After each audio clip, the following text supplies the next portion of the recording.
Aktorisya Yumna Cipta dari kelas 2021A, program studi bimbingan dan konseling. Saya di sini akan mempraktikkan tugas akhir mata kuliah konseling, praktikum konseling individual. Di sini saya melakukan praktek konseling individu dengan teman saya.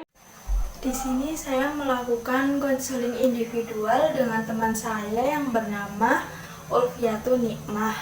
Di sini saya menggunakan pendekatan realita. Pendekatan realita sendiri merupakan model terapi dalam konseling yang sistemnya difokuskan pada tingkah laku yang sekarang. Sehingga dalam prakteknya konselor sebagai guru dan model yang mengkonfrontasi konseli untuk berperilaku lebih realistis, sehingga konseli dapat membentuk identitas keberhasilan dirinya. Dalam pendekatan realitas sendiri memiliki proses konseling yang dikenal dengan teknik WDEP, yakni W, wants, D, doing and direction, E, evaluation, P, planning. Itu teknik-teknik dari realita. Assalamualaikum. Waalaikumsalam. Silakan duduk, Mbak. Selamat siang, Mbak. Iya, siang. Sebelumnya ini dengan Mbak siapa ya? Dengan Mbak Ulfi. Oh, Mbak Ulfi. Ulfi gimana kabarnya? Baik. Dia tidak baik-baik saja. Kenapa nih? Mbak Ulfi rumahnya di mana? Rumahnya di Tol Baru. Sebelumnya Mbak Ulfi apakah sudah tahu saya? Belum. Baik Mbak, perkenalkan nama saya Aktorisya Yumna Cipta ya Mbak. Nah di sini Mbak Ulfi bisa panggil saya Bu Okta. Di sini saya sebagai guru BK dan ini adalah ruangan BK. Saya senang bertemu dengan Mbak Ulfi. Apa ada yang bisa saya bantu? Saya punya sedikit masalah yang mungkin mau saya ceritakan dulu. Sepertinya masalahnya ini sangat-sangat serius ya Pak ya. Sangat-sangat serius. Sebelumnya apakah Mbak Ulfi sudah pernah melakukan konseling? Belum pernah. Ini masih pertama kali ya? Pertama kali.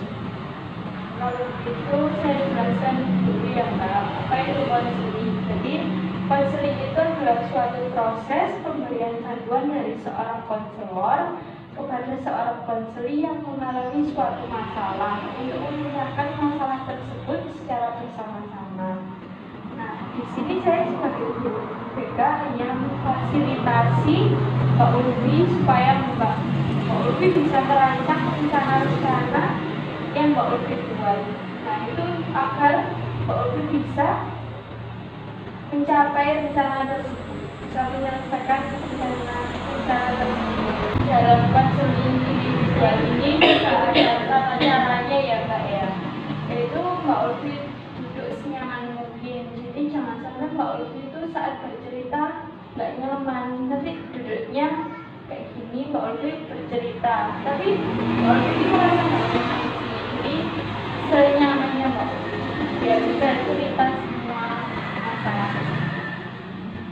Nah, dalam konseling ini juga ada asas-asas yang perlu kita taati bersama-sama. Yang pertama yaitu ada asas kesukarelaan, di mana seorang konseli harus secara sukarela untuk datang dan menceritakan semua permasalahannya tanpa ada paksaan dari siapapun. Yang kedua ada asas kerahasiaan, yaitu di sini saya menjamin semua data-data dan informasi yang terkait dengan permasalahan Mbak Ulfi akan aman karena hanya saya, Mbak Ulfi dan Tuhan yang tahu.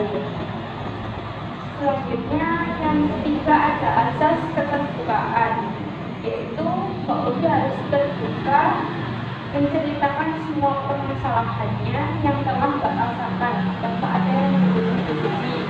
Saya juga begitu, Mbak akan terbuka kepada Mbak Ulfi juga. Jadi di sini Mbak dan saya harus sama-sama terbuka, tidak ada boleh yang disembunyikan. Selanjutnya yaitu ada asas kegiatan. Jadi kita harus saling berpartisipasi dalam kegiatan konseling ini, yaitu dalam mengemukakan pendapat, saran, dan permasalahan Mbak ya harus saling bertukar pendapat. Jadi enggak hanya saya yang berbicara, bukan hanya Mbak Ulfi saja yang berbicara. Jadi kita sama-sama berbicara. Nah, ada asas kemandirian. Nah, di sini saya hanya sebagai fasilitator ya Mbak, untuk memfasilitasi Mbak untuk menyusun rencana, mendengarkan cerita Mbak. Nah, Mbak Ulfi menyusun rencana itu secara mandiri dan memecahkan permasalahannya secara mandiri juga. Jadi saya hanya memfasilitasi Mbak Ulfi. Bagaimana Mbak Ulfi, apakah sudah paham? Paham. Apakah Mbak Ulfi sudah siap untuk melakukan proses konseling? Siap. Kalau begitu, sebelum kita mulai proses konseling, di sini saya hanya mempunyai waktu 10 menit saja ya Mbak. Jadi nanti kalau misal waktu kita kurang, kita bisa lanjutkan di pertemuan selanjutnya. Bagaimana Mbak Ulfi, apakah setuju? Setuju. Oke, kalau begitu Mbak Ulfi sudah setuju dengan kontrak waktu yang saya buat, Mbak Ulfi bisa menceritakan masalah Mbak Ulfi yang dihadapi.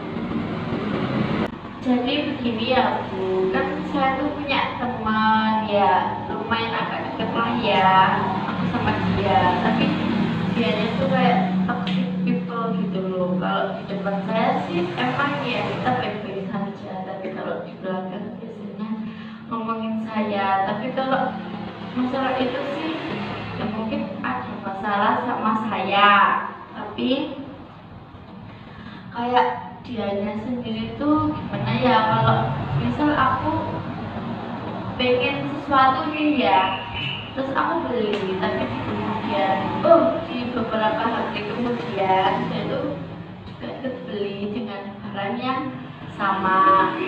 Ya aku nggak mempermasalahkan itu sih, cuma kayak nggak satu atau dua kali sih, tapi kayak udah beberapa kali gitu. Nah, terus yang keduanya itu waktu itu kan pernah punya masalah kayak salah paham antara kayak aku bilang ke temanku satunya kalau cerita kayak temanku gini, tapi pas dia udah ketemu temanku yang ketiga dia menjelekkan aku. Jadi kayak gimana ya, kayak sama-sama menjelekkan gitu loh. Jadi salah paham itu dari situ, padahal ya masalahnya nggak di situ gitu loh. Terus kayak apa namanya, dia tuh kayak kalau emang dia gak suka itu ya sama aku bisa, tapi dia tuh selalu ngajak temennya buat gak suka sama aku juga. Jadi enggak, kalau dia gak suka ya dia aja sih gak suka, tapi dia enggak kayak ajak temennya juga. Ya gimana ya, bisa aja gitu loh. Kayak karena aku punya masalah cuma sama dia, kenapa kok semuanya ikut gitu loh. Itu juga pernah kayak udah bagian gitu loh kan, udah lama barengnya gitu, terus kayak udah baikan, terus kembali lagi kan kayak campur gitu loh. Terus kayak apa namanya, datanglah masalah lagi buat jadi kayak lagi soalnya tuh aku bareng temenku yang satunya kayak udah deket juga. Terus dia kayak cemburu sosial kalau aku punya temen baru. Kalau bukan temen baru sih, kayak cuma kan nggak mungkin sih main cuma sama dia terus, kemana-mana sama dia terus, kan nggak mungkin. Soalnya kan temenku nggak cuma dia aja. Jadi disitu dia kayak kok sih kali aja jadi mana ya kayak nggak bersih aja gimana ya Bu.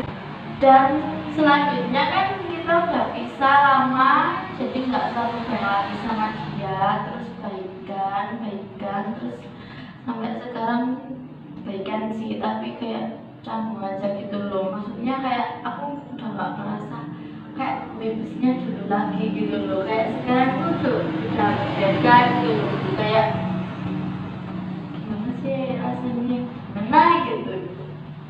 Terus kalau aku sih pengennya kayak keluar dari zona itu sih pertemanannya, kayak nggak mungkin lah meneruskan pertemanan ini soalnya aku merasa di sini tuh yang jelas-jelas kan aku yang disakiti itu aku, tapi merasa disakiti itu temanku tuh gitu loh, kayak semua teman-teman itu kayak hidupnya aku yang jahat ke dia, padahal sebenarnya dia soalnya kan hidup kan ya cuma dilihat aja nggak tahu yang Saya simpulkan dari permasalahan Mbak Ulfi lagi dalam pertemanan Mbak Ulfi ini termasuk toksik ya. sangat-sangat Teman Mbak Ulfi ini selalu mengikuti apa yang Mbak Ulfi lakukan. ya. Yang pertama Teman Mbak Ulfi ini selalu mengadu domba kepada teman-teman yang lain untuk tidak suka ada Mbak Ulfi ya. Terus juga pembicaraannya itu tidak sesuai dengan faktanya, begitu ya Mbak Ulfi ya. Nah, setelah Mbak Ulfi sudah menceritakan permasalahannya, apa yang Mbak Ulfi inginkan untuk menyelesaikan permasalahan tersebut biar bisa diatasi? pengennya sih kayak lagi, tapi meskipun nggak sedekat dulu, tapi tetaplah teman gitu loh. Terus yang kedua kalau dia nggak mau ya wis kita nggak berteman aja. Oh, jadi di sini Mbak Ulfi masih punya niat baik ya untuk memperbaiki hubungan pertemanannya dengan dia. Tapi kalau misalnya dia sendiri yang nggak mau diajak baikan ya sudah gitu ya Mbak ya. Dari permasalahannya Mbak Ulfi ini apa ada yang tahu selain Mbak Ulfi sendiri? Kalau aku pribadi sih nggak pernah cerita ke siapa-siapa, tapi kalau dia mungkin cerita ke teman kelas, soalnya sebagian teman kelas dan bagian kelas lain itu ada yang tahu. Terus untuk guru-guru sendiri bagaimana Mbak? Kurang tahu ya, soalnya saya kurang dekat dengan guru ataupun wali kelas. Permasalahannya Mbak Ulfi ini sudah berjalan berapa waktu ya kira-kira? Kurang lebih 1 bulan sih, soalnya kan aku kiranya ini cuma masalah biasa atau sepele gitu, ternyata dia membuatnya masalah ini semakin besar, jadi semakin lama waktu Pak semakin masalahnya semakin kayak gini gitu, akhirnya saya kayak nggak mau ngomong sama dia, mending saya ngobrol ke ibu aja biar dapat solusi yang lain. Menurut Mbak Ulfi ini, teman Mbak Ulfi ini bagaimana sih? Yang pertama, kalau misalnya aku cerita ke dia tapi dia nggak mau dengerin, tapi kalau dia yang cerita harus dengerin, kayak otaknya itu keras gitu loh, nggak mau kalah, nggak mau nilainya ini gitu. Kalau ada masalah juga besar-besarin sih, nggak mau kayak kalau emang punya masalah ya harus diomongkan berdua, ya nggak mau. Jadi intinya temennya Mbak Dewi supaya cari perhatian ya? Ya sangat-sangat ya. Nah, untuk kedepannya rencana Mbak Ulfi untuk mengatasi permasalahan ini gimana? Planning-planningnya agar bisa teratasi? Beraninya sih ingin apa ya, ketemu gitu, diomongkan berdua, nanti kan dapat titik solusi gimana baiknya. Kalau aku sih masih mau berteman meskipun tak seperti kalau dia nggak mau ya harus kita berarti berteman saja, soalnya kan saya masih menurut dia tapi dia nggak menurut saya kan sakit. Ya. Apa ada rencana selanjutnya selain itu, Pak? Rencana selanjutnya sih nggak ada, soalnya masalahnya emang cuma itu aja sih. Nah, setelah melakukan kegiatan konseling tadi, mungkin Mbak Ulfi bisa menjelaskan kesimpulan dari permasalahan yang sudah kita bicarakan pada kali ini. Nah, kesimpulannya isi berat itu karena saya kan udah nggak sehat lagi, kayak gimana ya, kayak gak baiklah buat kehidupannya, soalnya kan dari tengah-tengah aja udah tahu sifatnya seperti itu, kayak biasanya lah kayak masalahnya emang teman-temannya udah gak berbeda selanjutnya, jadi buat dilanjut berteman untuk selanjutnya. Nah, di sini saya akan memberikan format mengenai keinginan dan rencana yang sudah Mbak Ulfi buat tadi. Nah, Mbak Ulfi bisa mengisi nama, rencana, keinginan, dan tujuan yang ingin Mbak Ulfi capai untuk kedepannya. Bisa diisi dulu, Mbak. Aku nulis dulu.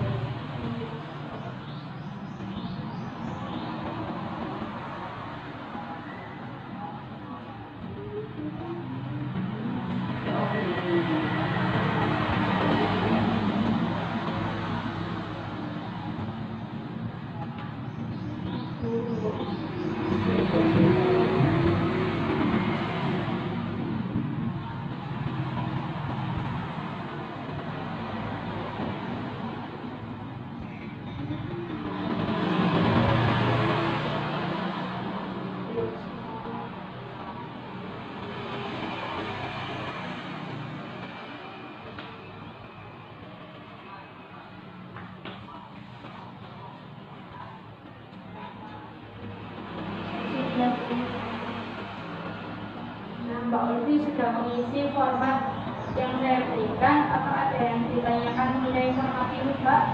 Gak ada. Nah, kalau begitu setelah melakukan proses konseling ini, bagaimana sih rasanya Mbak Ulfi? Sudah lega sih, soalnya kan udah mengeluarkan apa yang disembunyikan di 1 bulan yang lalu. Tidak stres gitu ya. Nah, nantinya Mbak juga bisa bawa format ini sebagai pengingat agar Mbak Ulfi tetap mengetahui tujuan dan rencana apa yang ingin dicapai ke depannya. Jadi nanti kalau misal Mbak Ulfi waktu ketemu dengan temannya membicarakan permasalahan tersebut, Mbak Ulfi bisa membawa format ini untuk mengetahui apa sih rencana ke depannya yang sudah aku rencanakan. Itu ya, Mbak. Iya sih, Mbak. Semoga Mbak Ulfi dan temannya bisa kembali menjalin pertemanan yang baik ya, Mbak. Ya, semoga saja ya. Nah, dan terima kasih Mbak Ulfi sudah percaya sama saya. Mbak Ulfi menceritakan permasalahannya kepada saya. Terima kasih banyak ya, Mbak. Ya, sama saya juga berterima kasih banyak soalnya sudah mendengarkan cerita saya. Sama-sama Mbak Ulfi.